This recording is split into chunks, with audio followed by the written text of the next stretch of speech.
Graça e a paz do Senhor, continuando nossa meditação no livro de Atos dos Apóstolos, estamos no capítulo 21, encerrando este capítulo, vamos ler os versículos 29 a 40. Diz assim a palavra do Senhor: porque tinham visto com ele na cidade a Trófimo de Éfeso, o qual pensavam que Paulo introduzira no templo. E alvoroçou-se toda a cidade, e houve grande concurso de povo, e perguntando de Paulo, pegando de Paulo, o arrastaram para fora do templo, e logo as portas se fecharam. E procurando eles matá-lo, chegou ao tribuno da corte o aviso de que Jerusalém estava toda em confusão, o qual, tomando logo consigo soldados e centuriões, correu para eles. E quando o viram, o tribuno e os soldados cessaram de ferir a Paulo. Então, aproximando-se, o tribuno o prendeu e o mandou atar com 2 cadeias, e lhe perguntou quem era e o que tinha feito. E na multidão, uns clamavam de uma maneira, outros doutra, mas como nada podia saber ao certo, por causa do alvoroço, mandou conduzi-lo para a fortaleza. E sucedeu que, chegando às escadas, os soldados tiveram de lhe pegar por causa da violência da multidão, porque a multidão do povo o seguia, clamando: mata-o! E quando iam a introduzir Paulo na fortaleza, disse Paulo ao tribuno: é-me permitido dizer alguma coisa? E ele disse: sabes o grego? Não és tu, porventura, aquele egípcio que antes destes dias fez uma sedição e levou ao deserto 4.000 salteadores? Mas Paulo lhe disse: na verdade que sou um homem judeu, cidadão de Tarso, cidade não pouco célebre na Cilícia. Rogo-te, porém, que me permitas falar ao povo. E, havendo-lhe permitido, Paulo, pondo-se em pé nas escadas, fez sinal com a mão ao povo. E, feito grande silêncio, falou-lhes em língua hebraica, dizendo: só até aqui. O título da mensagem é A Exceção na Lei da Colheita. Toda regra tem a sua exceção, assim também a lei. Vamos ver hoje a exceção. Aqui, baseado nesse texto, aquilo que Deus nos quer falar ao coração. Ontem eu postei para os meus contatos da WhatsApp um versículo para a meditação, conforme faço diariamente. Coloquei Gálatas 6:7, que está escrito: não se enganem, de Deus não se zomba, pois aquilo que uma pessoa semear, isto também colherá. A chamada lei da semeadura e da colheita. Aquilo que uma pessoa planta é o que ele vai colher. Para um agricultor, esta lei é clara e 100% válida. Se ele plantar feijão, ele vai colher feijão. Se ele plantar milho, ele vai colher milho. Agora, se ele quiser colher amendoim e não plantar, ele não vai colher. Então ele sabe o que ele espera para a sua colheita. Aquilo que ele semeou e aquilo que ele espera colher. Deste versículo, ele se refere a Deus. Não se engane, de Deus não se zomba, pois aquilo que uma pessoa semear, isso também colherá. Aqui é com Deus, aqui é uma vida espiritual. Quando nós nos afastamos de Deus, nós podemos pensar que Deus é quem se afastou de nós. Mas, na verdade, é nós que nos afastamos de Deus. E quanto mais distante nós nos afastamos, mais distante Deus fica de nós. E quando nos acontece algo, nós vamos perguntar: onde é que estava Deus nessa hora? A resposta é: Deus estava no mesmo lugar. Você é que se afastou de Deus. Achegue-se a Deus e Deus se achegará a você. Deus está sempre no mesmo lugar. Ele está sempre perto para nos abençoar. Se uma pessoa recebe Jesus Cristo como Senhor e Salvador da sua vida, é o que ele plantou. E ele vai colher a eternidade com Deus. Se uma pessoa não recebe Jesus Cristo como Senhor e Salvador da sua vida, ele vai colher a perdição eterna. É o que você plantou. As pessoas querem o céu. As pessoas desejam o céu. Certa vez eu ouvi alguém dizer: para mim não tem jeito, para mim é o inferno mesmo. Mas ele dizia aquilo sem esperança, mostrando que lá no fundo do seu coração ele desejaria ir para o céu. Mas a vida dele não condizia com esta realidade. E ele não tinha forças e nem queria ter forças para se afastar daquela vida que o levava à condenação. Mas na verdade ele queria o céu. Todos querem o céu, mas poucos querem o Deus do céu. Querem o céu de Deus, mas não o Deus do céu. A pessoa colhe aquilo que planta. Como que você vai morar no céu com Deus se você nunca gostou de Deus? E em terceiro lugar, a lei da semeadura também é descrita na Bíblia como um estímulo para a pessoa contribuir na obra do Senhor. Você contribui. A pessoa generosa, dizia isso para alguém hoje, a uma pessoa generosa, não lhe falta o que lhe dê.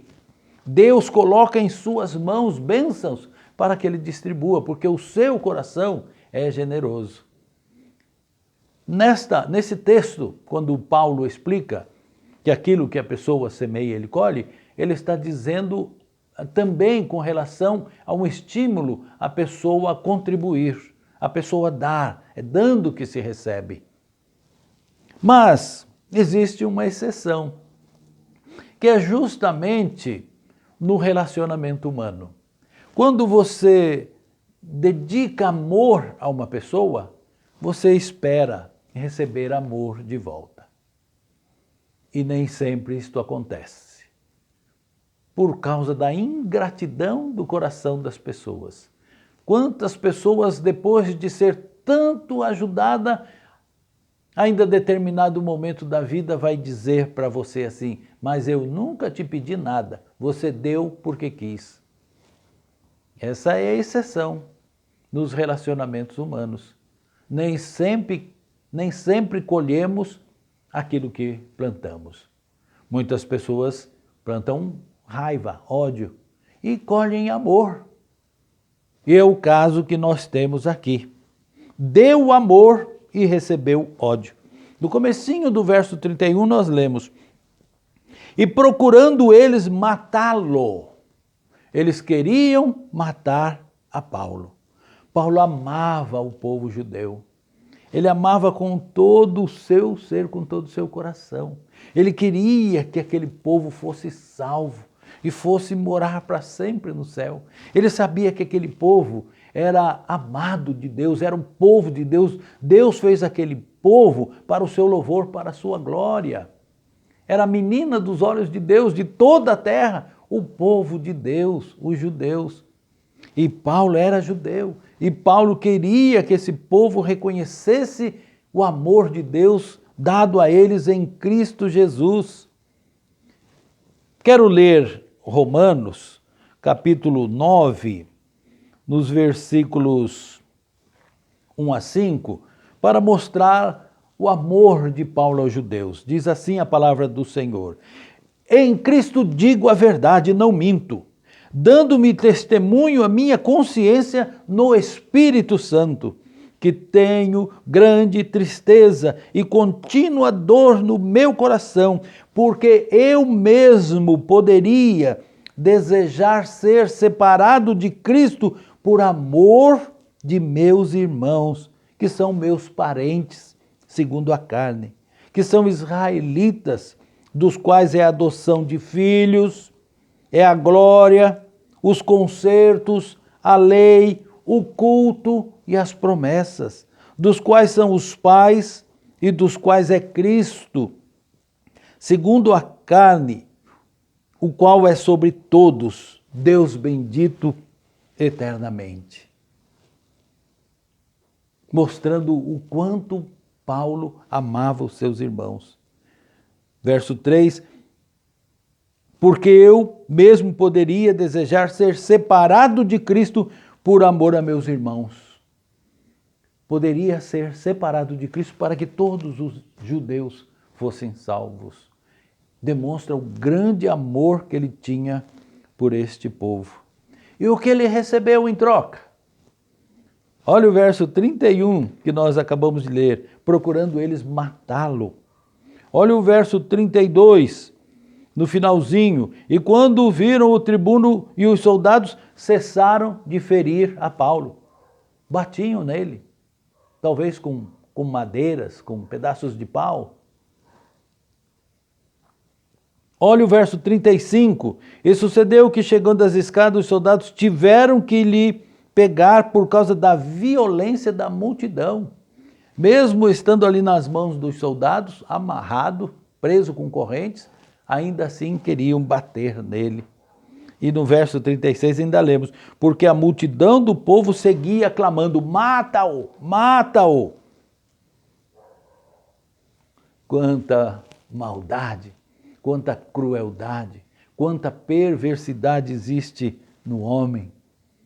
Como o coração do homem é duro, como pode caber no coração tanta maldade? E é isso que Paulo estava recebendo ali. E você deve ter percebido no texto que eles viram um homem que era gentil, que pensavam que Paulo o introduzira no templo, no lugar dos judeus, que não era permitido. Eles pensavam, eles não tinham certeza daquilo. E aquele homem que pensou isso gritou, já induzindo o povo contra Paulo. E nós vimos que Jerusalém ficou em tremenda confusão, não só o templo, mas toda a cidade. De tal maneira que foi necessário que se chamasse ao exército romano, aquela tropa que existia ali, cuidando da cidade, para que viesse acalmar o povo, para resolver aquela questão. E Paulo? Paulo estava ali no templo com as melhores intenções. Paulo queria levar aquele povo ao conhecimento de Jesus. Então ele foi ao templo pagar aquele voto que ele tinha feito em Cencreia e levou com ele mais 4 jovens para que vissem ele ali no templo. Nós já vimos que Paulo não era hipócrita, ele não procurava agradar a homens, mas ele queria deixar a porta aberta para a pregação do Evangelho, porque ele amava aquele povo. E ele sabia que a solução para todo homem que crê em Jesus Cristo é a salvação da sua alma. E ele queria aquilo para o seu povo. E o povo, pegando de Paulo, batendo em Paulo, espancando Paulo, ferindo Paulo, levaram para fora do templo e trancaram a porta do templo, como se dissesse, aqui você não entra mais, aqui não é seu lugar. Mas o servo do Senhor Jesus não pode esperar menos do que o seu Senhor. Da mesma maneira que o nosso Senhor foi tratado, nós seremos também, e talvez até pior. Veja que Jesus avisou em João, capítulo 15, nos versículos 18 a 21. Se o mundo vos aborrece, sabei que primeiro do que a vós me aborreceu a mim. Jesus foi expulso do templo também. Se vós fosses do mundo, o mundo amaria o que era seu. Mas porque não sois do mundo, antes eu vos escolhi do mundo, tirei do mundo, por isso é que o mundo vos aborrece. Lembrai-vos da palavra que vos disse: não é o servo maior do que o seu senhor. Se a mim me perseguiram, também vos perseguirão a vós. E se guardaram a minha palavra, também guardarão a vossa. Mas tudo isso vos farão por causa do meu nome, porque não conhecem aquele que me enviou. Não conhece a Deus. O judeu não conhece a Deus, porque se conhecesse a Deus, conheceria aquele que o enviou. Jesus Cristo é a parte visível do Deus invisível. Ele disse para Filipe: quem vê a mim, vê o Pai. Conhecer Jesus é conhecer a Deus.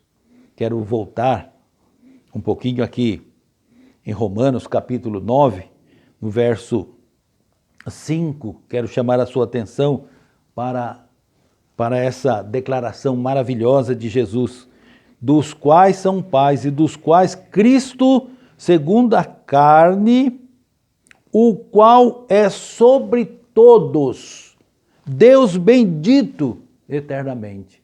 Viu a declaração sobre Jesus? E eles rejeitaram Jesus.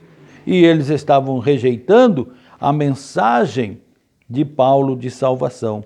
Paulo queria isso ali no meio deles, queria estar entre eles para manter aberta a porta da pregação da palavra para a salvação de todo aquele que crê. Primeiro o judeu, depois também o gentil. E assim que a palavra chegou até nós. Eu disse e vou repetir: o mundo quer o céu de Deus, mas não quer o Deus do céu. E assim expulsaram Jesus do templo. Expulsaram Paulo e todo aquele também que quiser falar do nome de Cristo para aquele que rejeita é expulso também. O templo não era lugar de Paulo. Assim também o mundo não é nosso lugar. Estamos lá sujeito às mesmas perseguições. Nós não somos do mundo. Estamos no mundo. Trabalhamos no mundo. Fazemos compra no mundo. Mas não somos do mundo. Nós somos cidadãos celestial. Em segundo lugar, a reação de Deus. Vou ler mais um pedacinho da palavra, que diz assim: o qual, tomando logo consigo soldados, se refere ao comandante, e centuriões, correu para eles. E quando o viram, o tribuno e os soldados cessaram de ferir a Paulo. No verso 31, comecinho diz: e procurando eles matá-lo, chegou ao tribuno da corte o aviso de que Jerusalém estava toda em confusão. Chegou ao tribuno da corte. Alguém foi lá falar. Alguém? Por acaso alguém foi lá? Não. Alguém foi mandado lá e sabe quem mandou foi Deus. Deus está sempre pronto para agir. Deus cuida de nós. Deus está nos olhando, Ele está cuidando, vigiando. E alguém foi lá, encaminhado por Deus, para avisar ao comandante, Cláudio Lísias, nós vamos ver ele mais para frente, versículo 26 do capítulo 23, fala o seu nome, Cláudio Lísias, que a Bíblia e a história estão caminhando juntas, para mostrar que a Bíblia é um livro verdadeiro e pode ser consultado pela ciência. E Cláudio Lísias, levando a sua tropa até o templo, encaminhado por Deus, porque Deus cuida de nós. E ele chega ali, e quando os judeus veem chegando o comandante com a tropa, eles largam Paulo. Eles têm medo. Eles têm medo do homem, mas não têm medo, temor de Deus. Aquele homem que estava ali, que era o pregador de Deus, que esteve entre eles, que era respeitado por eles, mas porque agora anunciava o nome de Jesus, não era mais respeitado. E Cláudio Lísias, o comandante, quis saber por que estava acontecendo aquilo. E a Bíblia nos informa que uns clamavam de um jeito tentando explicar e outros de outro jeito, porque naquela multidão, muitos deles nem sabiam por que estavam ali. Muitas pessoas entram no meio da multidão para tumultuar, para tirar o foco. E é o que estava acontecendo ali. A confusão de informação foi tanta que o comandante resolveu parar com tudo e resolver a situação depois. Ele foi mais justo do que aquele povo que é chamado povo de Deus. E é muito triste nós encontrarmos isso muitas vezes. Pessoas que não são tementes a Deus, não servem a Deus, não louvam, não cantam hinos, não oram, não lêem a Bíblia, mas têm uma justiça própria, às vezes melhor do que muitos que professam o nome do Senhor. Paulo estava sendo acusado, agredido, queriam matá-lo injustamente, porque pensavam que ele tinha colocado um gentil dentro do templo, um lugar que só podia entrar judeu. Pensavam. Não foram averiguar se era verdade, e não era. A Bíblia diz que não era, que pensavam ser. E Paulo não faria isso. Paulo era uma pessoa íntegra e estava ali buscando servir ao Senhor. E por causa do nome do Senhor, foi agredido daquela maneira. Foi perseguido e queriam matá-lo. Eu vou ler mais um texto da palavra de Deus que está em 1 Pedro, capítulo 4, nos versículos 12 a 16, que diz sobre esta situação de perseguição. Amados, não estranheis a ardente prova que vem sobre vós para vos tentar, como se fosse coisa estranha. Como se coisa estranha vos acontecesse. Não é estranho. Mas alegrai-vos no fato de serdes participantes das aflições de Cristo, para que também, na revelação da sua glória, vos regozijeis e alegreis. Se pelo nome de Cristo sois vituperados, bem-aventurados sois, porque sobre vós repousa o Espírito da glória de Deus. Por fora, Paulo estava machucado, ferido, talvez sangrando, talvez tenham dado murro nele, talvez ali sangrando no rosto. Por fora era seu estado, mas por dentro não. Por dentro ele estava íntegro. Ele já tinha se entregado, ele estava pronto não só para ser amarrado, mas até para morrer pelo nome de Cristo. Em último lugar, o semeador aproveita toda oportunidade para semear. Verso 37 diz: E quando iam introduzir Paulo na fortaleza, ou na prisão, lugar da tropa, disse Paulo ao tribuno: É-me permitido dizer alguma coisa? Ele disse: Sabes o grego? Confundiu Paulo com outra pessoa, e Paulo então se identifica e volta a perguntar: Rogo-te, porém, que me permitas falar ao povo. E havendo-lhe permitido, Paulo, pondo-se em pé nas escadas, fez sinal com a mão ao povo, e feito grande silêncio, falou-lhes em língua hebraica, dizendo: O evangelista, o pregador, aquele que ama a palavra de Deus, que sabe a importância de uma alma, e sabe de quão terrível é passar a eternidade sem Deus, ser condenado para sempre ao sofrimento, ao banimento. Ele sabe que precisa pregar o evangelho a tempo e fora de tempo. Ele estava ali, como já vimos, todo machucado, sangrando, e as pessoas desejando a sua morte, gritando: mata-o, mata-o! E ele pede silêncio para lhes pregar o evangelho. Nós vamos ver a pregação dele, não hoje, na próxima pregação. Por hoje, só quero deixar isso para você. Não guarde rancor, não guarde raiva, não fique em inimizade com ninguém. Às vezes você tem que ficar quieto, como se diz, até engolir sapos. Às vezes tem que levar para casa palavras duras, mas faça isso por amor do Evangelho, por amor das almas que se perdem. Deus amou o mundo de tal maneira que deu seu Filho unigênito, para que todo aquele que nele crê não pereça, mas tenha a vida eterna. Há um chamado de Deus na cruz do Calvário, onde Cristo está com os braços abertos. Você pode imaginar isso na cruz do Calvário? Está certo que está pregado, mas aquela imagem deve nos mostrar um chamado para que recebamos o perdão, o beijo e o vinde bendito para a casa de meu Pai. Ele deu amor, ele recebeu ódio.